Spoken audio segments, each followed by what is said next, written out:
लाहौर 1979। एक आदमी सड़क पर चल रहा है।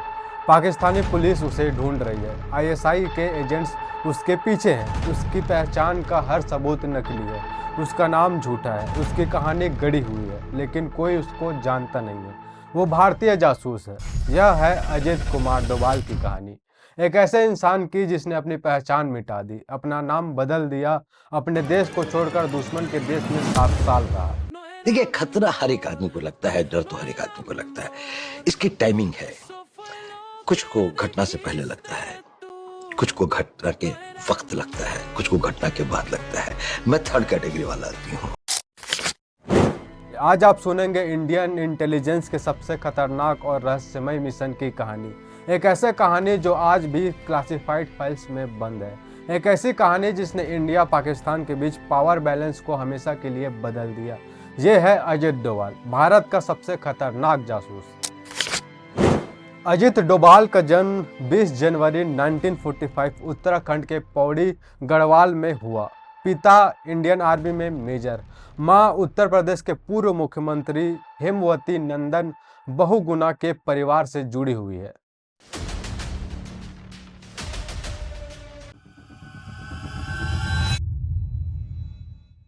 नाइनटीन 71 बांग्लादेश का युद्ध खत्म हुआ। पाकिस्तान दो टुकड़ों में बंट गया, लेकिन एक नई जंग शुरू हो गई। एक ऐसी जंग जो दिखाई नहीं देती, न्यूक्लियर रेस। 1974 में इंडिया ने पोखरान में अपना पहला न्यूक्लियर टेस्ट किया। कोड नाम इस्माइलिंग बुद्धा। दुनिया हिल गई, लेकिन सबसे ज्यादा घबराया पाकिस्तान। जुल्फिकार अली भुट्टो ने कहा, हम घास खाएंगे लेकिन न्यूक्लियर बॉम्ब बनाएंगे, और वो सच में बनाने लगे। 1976 रावलपिंडी के पास एक छोटा सा शहर, नाम है कहूटा। यहाँ पाकिस्तान अपना सीक्रेट न्यूक्लियर फैसिलिटी बना रहा है। डॉक्टर अब्दुल कदीर खान के नेतृत्व में यह फैसिलिटी इतना सीक्रेट था कि पाकिस्तानी मैप्स पर भी नहीं दिखती। इंडिया को पता था कि कुछ तो हो रहा है, लेकिन क्या हो रहा है, कैसे हो रहा है, कितना खतरनाक है, इसका जवाब चाहिए था। और जवाब मिल सकता था सिर्फ एक तरीके से, किसी को भेजना होगा पाकिस्तान के अंदर, deep under cover. New Delhi intelligence bureau का हेडक्वार्टर। एक मीटिंग चल रही थी, टॉप सीक्रेट। रूम में सिर्फ 5 लोग थे। डिस्कशन हो रहा था कि किसे भेजे। रिक्रूटमेंट का प्रोसेस था कि पहला कि वो उर्दू बोल सके, परफेक्ट उर्दू पाकिस्तानी एसेंट के साथ। दूसरा कि वो पाकिस्तान कल्चर को समझे, लाहौर की गलियां, कराची के बाजार, रावलपिंडी के सड़कें सबको जाने। तीसरा वो मेंटली स्ट्रांग हो, क्योंकि 7 साल अकेले रहना, कोई बैकअप नहीं, कोई सपोर्ट नहीं। अगर पकड़े गया तो इंडिया भी मदद नहीं कर सकता। चौथा वो इनविजिबल हो सके, ब्लेंडिंग कर सके एक नॉर्मल पाकिस्तानी सिटीजन की तरह। और फिर एक नाम आया, अजित कुमार डोभाल। उस समय डोभाल सिर्फ 34 साल के थे, आईपीएस ऑफिसर, लेकिन ऑलरेडी इंटेलिजेंस ब्यूरो में ट्रांसफर हो चुके थे। मिजोरम में इन सरोगेसी के दौरान उन्होंने प्रूव किया था कि वो फील्ड ऑपरेशन में एक्सपर्ट है। लेकिन ये मिशन अलग था, ये सुसाइड मिशन था। डोभाल को बुलाया गया, मिशन एक्सप्लेन किया गया। उन्होंने सिर्फ एक सवाल पूछा, कब जाना है। अगले 6 महीने डोभाल की जिंदगी बदल गई, फिजिकली नहीं, मेंटली और साइकोलॉजिकली। पहला काम, नई आइडेंटिटी बनाना। अजित कुमार डोभाल अब अजित कुमार डोभाल नहीं रहे, वो बन गए एक पाकिस्तानी बिजनेसमैन। नाम, पता, फैमिली हिस्ट्री, एजुकेशन कोई पता नहीं। सब कुछ नया, सब कुछ फेक, लेकिन इतना परफेक्ट कि रियल लगे। पाकिस्तानी आईडी कार्ड बनाया गया, बर्थ सर्टिफिकेट, स्कूल रिकॉर्ड्स, हर डॉक्यूमेंट पर अटेंशन और डिटेल्स डाल दिए गए, क्योंकि एक छोटी सी गलती मतलब मौत। दूसरा काम, लैंग्वेज। डोभाल पहले से उर्दू जानते थे, लेकिन इंडियन उर्दू और पाकिस्तानी उर्दू में फर्क होता है। एंसेंट अलग, वर्ड्स अलग, फ्रेसेस अलग। 6 महीने तक डोभाल ने सिर्फ पाकिस्तान उर्दू प्रैक्टिस की, पाकिस्तानी रेडियो सुना, पाकिस्तानी न्यूज़पेपर्स पढ़े, पाकिस्तानी फिल्म्स देखी, जब तक उनकी हर बात, हर शब्द पाकिस्तानी न लगे। तीसरा काम, कल्चर। पाकिस्तानी का कल्चर समझना। लाहौर में लोग कैसे बात करते हैं, कराची में क्या खाते हैं, रावलपिंडी में कैसे कपड़े पहनते हैं, छोटी छोटी बातें। लेकिन ये छोटी छोटी बातें ही लाइफ और डेथ का फर्क बता सकती है। चौथा काम, बैक स्टोरी मेमोराइज करना। डोभाल को अपने फेक लाइफ की हर डिटेल याद करनी थी। बचपन कहाँ बीता, स्कूल का नाम, दोस्तों के नाम, पहली जॉब, फैमिली मेंबर्स, सब कुछ, क्योंकि आईएसआई पूछेगी, क्रॉस चेक करेगी। एक कॉन्ट्रडिक्शन मतलब गेम ओवर। और सबसे इम्पोर्टेंट, साइकोलॉजिकली प्रिपरेशन। 7 साल 2555 दिन अकेले दुश्मन के देश में हर रोज डर, हर रोज रिस्क, कोई बैकअप नहीं, कोई इमरजेंसी एग्जिट नहीं। डोवाल को तैयार करना था मेंटली, इमोशनली। ट्रेनिंग कंप्लीट हुई, फाइनल ब्रीफिंग हुई, मिशन ऑब्जेक्टिव्स पर क्लियर थे। 1. कहूटा न्यूक्लियर फैसिलिटी के बारे में जानकारी इकट्ठा करो। 2. पाकिस्तान के न्यूक्लियर प्रोग्राम की प्रोग्रेस ट्रैक करो। 3. पॉसिबल सपोर्टेज की अपॉर्चुनिटीज आइडेंटिटी करो। 4. 7 साल सरवाइव करो। 1971, एक अंधेरी रात, इंडियन पाकिस्तान बॉर्डर। डोवाल अकेले खड़े थे, उनके पास एक छोटा सा बैग है, कुछ कपड़े, फेक डॉक्यूमेंट्स और एक मिशन। वो बॉर्डर क्रॉस करते हैं, पाकिस्तान में इंटर करते हैं। अजित कुमार डोवाल अब ऑफिशियली डेड है। इंडिया में उनका कोई रिकॉर्ड नहीं, कोई ट्रेस नहीं, अब वो सिर्फ एक पाकिस्तानी सिटीजन है। लाहौर, पाकिस्तान का cultural capital, Mughal architecture, bustling bazaars और आईएसआई का एक मेजर हब। डोवाल यहीं से शुरू करते हैं क्योंकि लाहौर में ब्लेंड इन करना आसान है। बड़ा शहर, भीड़ ज्यादा, पहला काम रहने की जगह ढूंढना। डोवाल एक छोटे से मकान में रूम रेंट पर लेते हैं। ओल्ड सिटी में मिडिल क्लास एरिया, जहां पर कोई ज्यादा सवाल न पूछे। लैंडलॉर्ड पूछता है आप कहां से हैं? डोवाल जवाब देते हैं कराची से, यहाँ बिजनेस के लिए आया हूँ। क्या बिजनेस? टेक्सटाइल, कपड़े का काम। Simple, believable, common. दूसरा काम रूटीन इस्टेब्लिश करना। डोवाल हर रोज सेम टाइम पर उठते, नियरबी मॉस्क्यूज पे नमाज पढ़ने जाते, लोकल चाय की दुकान पर चाय पीने जाते, न्यूज़पेपर पढ़ते, लोगों से बात करते, स्लोली उन्हें नाइबर्स का हिस्सा बना लेते। लोग उन्हें पहचानने लगे, अरे टेक्सटाइल वाले भैया, यही चिल्लाने लगे। तीसरा काम नेटवर्क्स बनाना। डोवाल को कॉन्टैक्ट्स चाहिए थे, ऐसे जो कठुआ के बारे में जानते हो लेकिन डायरेक्टली नहीं पूछ सकते थे, सस्पिशन हो जाएगा। तो डोवाल ने टेक्सटाइल बिजनेस एक्चुअली शुरू कर दिया, छोटा सा लेकिन एक रियल, क्योंकि बेस्ट कवर तो होता है जो सच हो। बिजनेस के जरिए वो लोगों से मिले, suppliers, customers, traders, slowly networks बढ़ाया। और फिर एक दिन एक ब्रेक थ्रू मिला, एक सप्लायर मिला जो रावलपिंडी से था। उसका कसिन कहूटा के पास काम करता था, कंस्ट्रक्शन साइट पर। कैसी कंस्ट्रक्शन साइट वो नहीं बताता, सीक्रेट गवर्नमेंट प्रोजेक्ट है वो कहता था। डोवाल की दिलचस्पी बढ़ी लेकिन उन्होंने कुछ नहीं पूछा, बस सुनते रहे। पेशेंस यही स्पाई गेम का सबसे इम्पोर्टेंट स्किल है। वीक्स बीते, डोवाल ने उस सप्लायर के साथ फ्रेंडशिप बनाई, चाय पिलाई, खाना खिलाया, ट्रस्ट बनाया। और फिर एक दिन वो सप्लायर बोला, मेरे कजिन को वर्कर्स चाहिए कंस्ट्रक्शन के लिए, आप किसी को जानते हो? ये था एक मोमेंट। डोवाल ने कहा मैं खुद आ सकता हूँ, एक्स्ट्रा इनकम चाहिए। सप्लायर थोड़ा शॉक्ड हुआ, आप बिजनेसमैन हो, कंस्ट्रक्शन का काम कैसे करोगे? डोवाल ने हंसकर कहा, भाई बिजनेस अभी चल नहीं रहा है, कुछ तो करना पड़ेगा। और ऐसे डोवाल को एंट्री मिल गई कहूटा में। 1977 डोवाल पहली बार कहूटा जाते हैं, रावलपिंडी के करीब 25 किलोमीटर, हिल्स में आइसोलेटेड एरिया। जैसे जैसे वो पास पहुंचते हैं सिक्योरिटी बढ़ती जाती है, check points, arms guards, barbed wire fences. यह कोई नॉर्मल कंस्ट्रक्शन साइट नहीं था, ये कुछ और था। डोवाल कंस्ट्रक्शन वर्कर के रूप में काम करने लगते हैं, फिजिकल लेबर, मिट्टी ढोना, ईंट उठाना, हार्ड वर्क, लेकिन यही कवर था। और इस कवर के पीछे वो ऑब्जर्व करते रहे, हर डिटेल, हर मोमेंट, हर व्हीकल को आते जाते देखते थे। स्लोली पिक्चर क्लियर होने लगी। यह सिर्फ कंस्ट्रक्शन साइट नहीं था, यह न्यूक्लियर इनरिचमेंट फैसिलिटी थी, यूरेनियम इनरिचमेंट। पाकिस्तान अपना बम बना रहा था। यहीं डोवाल ने मेंटल नोट्स बनाए, layout, security arrangement, shift timings, material delivery, scientist को आते जाते देखा, फॉरेन एक्सपर्ट्स, इक्विपमेंट्स। लेकिन सबसे बड़ी चैलेंजेस थी यह इंफॉर्मेशन इंडिया तक कैसे पहुंचाए। डोवाल के पास न कोई रेडियो था, न कोई सैटेलाइट फोन थी, न कोई डायरेक्ट कम्युनिकेशन। इंटेलिजेंस ब्यूरो ने पहले से ही डेड ड्रॉप्स इस्टेब्लिश कर दिए थे, साइंटिफिक लोकेशंस लाहौर में, रावलपिंडी में, जहां डोवाल कोडेड मैसेजेस छोड़ सकते थे और आईबी एजेंट्स उन्हें पिक कर सकते थे। लेकिन ये रिस्की था, हर ट्रिप, हर मैसेज रिस्क। डोवाल ने एक सिस्टम बनाया, महीने में एक बार लाहौर जाते, फैमिली से मिलने के बहाने वहां डेड ड्रॉप पर मैसेज छोड़ते, कोडेड, इनक्रिप्टेड। और ऐसे इंफॉर्मेशन फ्लो शुरू हुआ। पाकिस्तान के न्यूक्लियर प्रोग्राम की डिटेल्स इंडिया तक पहुंचने लगी। लेकिन आईएसआई सो नहीं रही थी। पाकिस्तान के इंटेलिजेंस एजेंसीज जानती थे कि इंडिया उनकी न्यूक्लियर प्रोग्राम में इंटरेस्टेड है। वो जानते थे कि इंडिया एजेंट्स भेज सकती है, तो उन्हें अपनी सर्विलेंस बढ़ा दी। कहूटा के आसपास, रावलपिंडी में, लाहौर में हर नए चेहरे को चेक किया जाता। हर आउटसाइडर को मॉनिटर किया जाता। 1978 डोवाल को पता चला कि आईएसआई ने कहूटा के सभी वर्कर्स की डिटेल प्रोफाइलिंग शुरू कर दी है।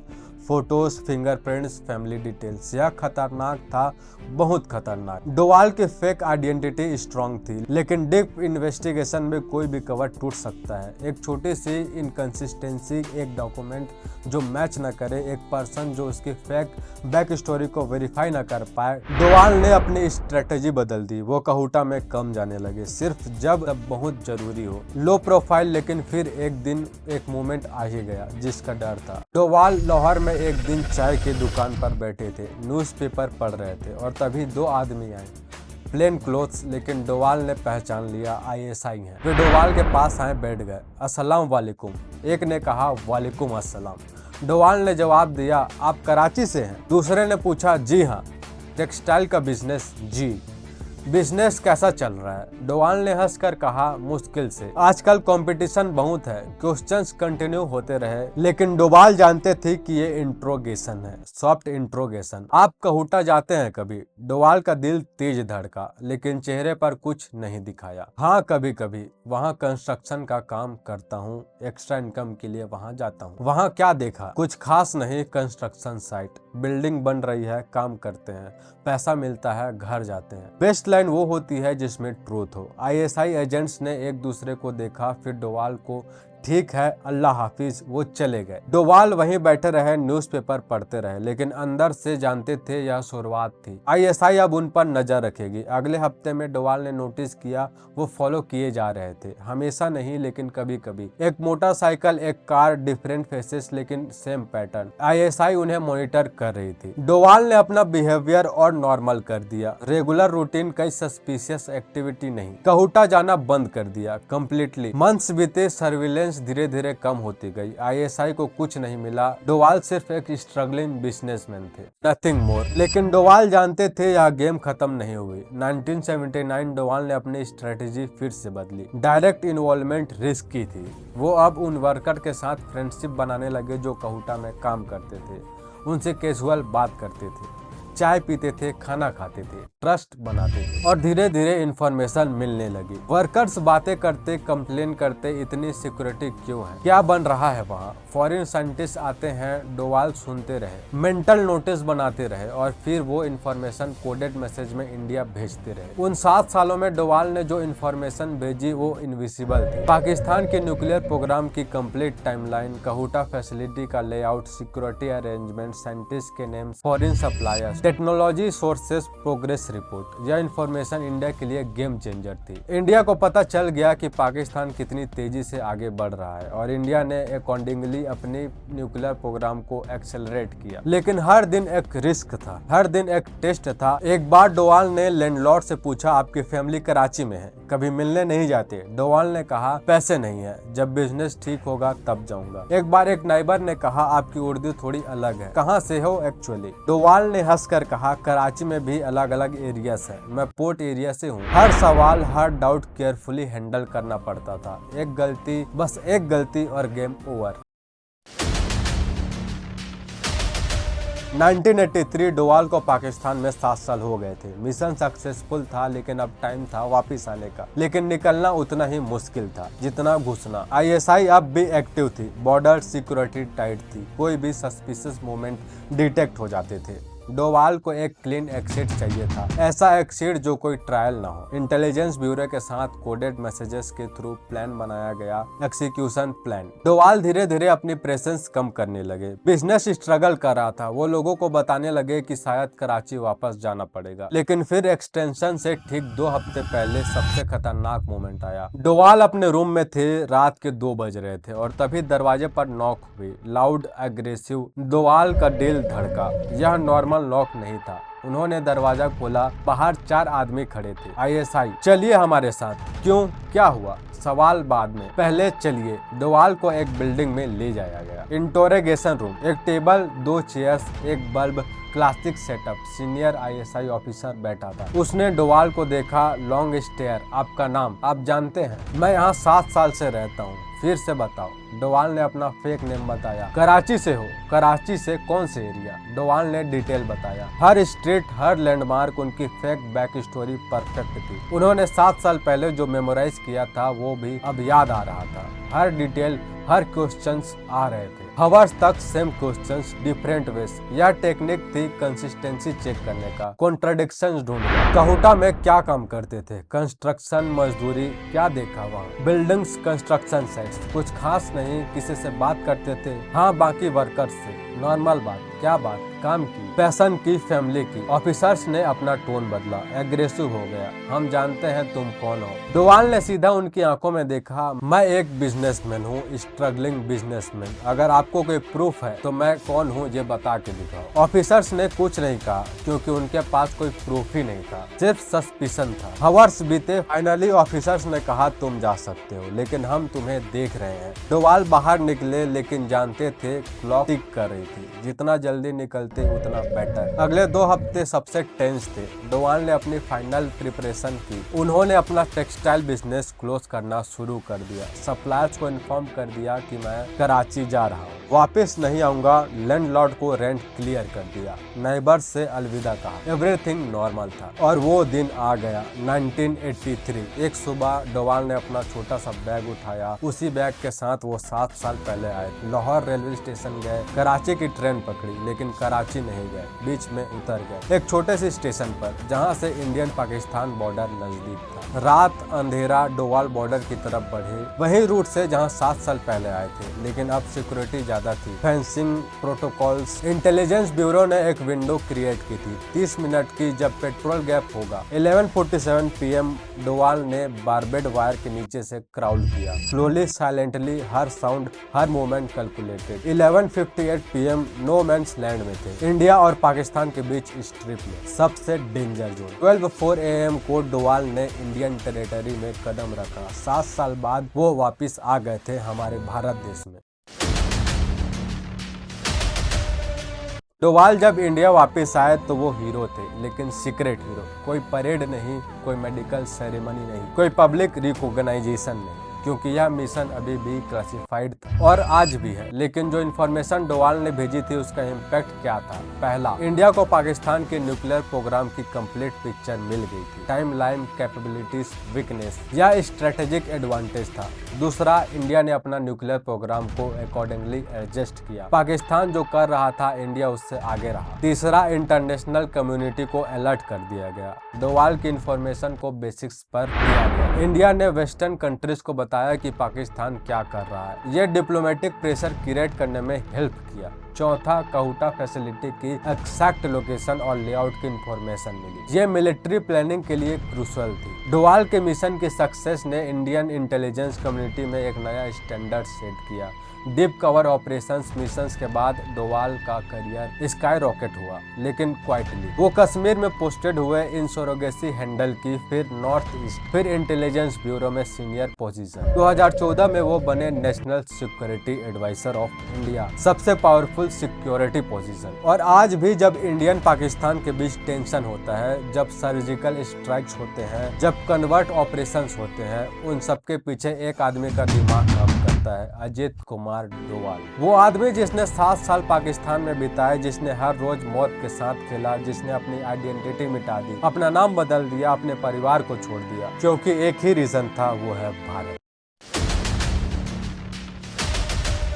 आज अजीत डोवाल 79 साल के हैं, लेकिन अभी भी एक्टिव है, अभी भी इंडिया की सिक्योरिटी के लिए काम करते हैं। 2019 में बालाकोट एयर स्ट्राइक, 2016 में सर्जिकल एयर स्ट्राइक, आर्टिकल 370 का रिमूवल, हर मेजर सिक्योरिटी डिसीजन में डोवाल का हाथ है। पाकिस्तान आज भी उनसे डरता है। ISI आज भी उनका नाम सुनकर सतर्क हो जाती है, क्योंकि वो जानते हैं ये वो आदमी है जो अपने घर में घुसा था, 7 साल रहा था और वो कुछ नहीं कर पाए थे। डोवाल को मिले हैं Kirti Chakra, India second largest peace time gallantry award, police medal for gallantry presidents. लेकिन उनकी सबसे बड़ी अचीवमेंट कोई मेडल नहीं है, उनकी सबसे बड़ी अचीवमेंट है वो 7 साल। डोवाल ने एक बार कहा था, in our profession success is silent and failure is loud. हम तभी सफल होते हैं जब कोई हमारे बारे में नहीं जानता। यही उनकी साइकोलॉजी है, इनविजिबल रखना, शैडो में काम करना, क्रेडिट नहीं लेना। लेकिन आज हम उनकी कहानी बता रहे हैं। ये कहानी हमें बताती है कि देश के लिए सेक्रीफाइस का मतलब क्या होता है। हर रात जब आप सोते रहते हो तभी कुछ लोग जाग रहे होते हैं बॉर्डर पर, इंटेलिजेंस एजेंसीज में। वो लोग जो अपनी जिंदगी रिस्क पर डाल देते हैं, अपनी आइडेंटिटी छुपा देते हैं, अपनी परिवार से दूरी बना लेते हैं। क्यों? ताकि आप सेफ रहे, ताकि इंडिया सेफ रह सके। अजित डोभाल उन हीरोज में से एक है। तो ये कहानी थी अजित कुमार डोभाल की, भारत के सबसे खतरनाक जासूस की। एक आदमी जिसने अपनी पहचान मिटा दी, एक आदमी जिसने 7 साल दुश्मन के घर में बिताया, एक आदमी जिसने इंडिया की न्यूक्लियर सिक्योरिटी को सिक्योर किया, और सबसे इम्पोर्टेंट एक आदमी जिसने हमें सिखाया कि देशभक्ति का मतलब सिर्फ नारे लगाना नहीं, देशभक्ति का मतलब है सेक्रीफाइस करना। अगर आपको यह कहानी पसंद आई, अगर आपको हमारा देश प्यारा है, तो इस वीडियो को लाइक करें, शेयर करें, सब्सक्राइब करें, क्योंकि ऐसे ही और भी कहानियां हैं इंडिया के उन हीरोज की जिनके बारे में कोई नहीं जानता। और कमेंट में बताइए आप अजित कुमार डोभाल के बारे में क्या सोचते हैं। जय हिंद, जय भारत।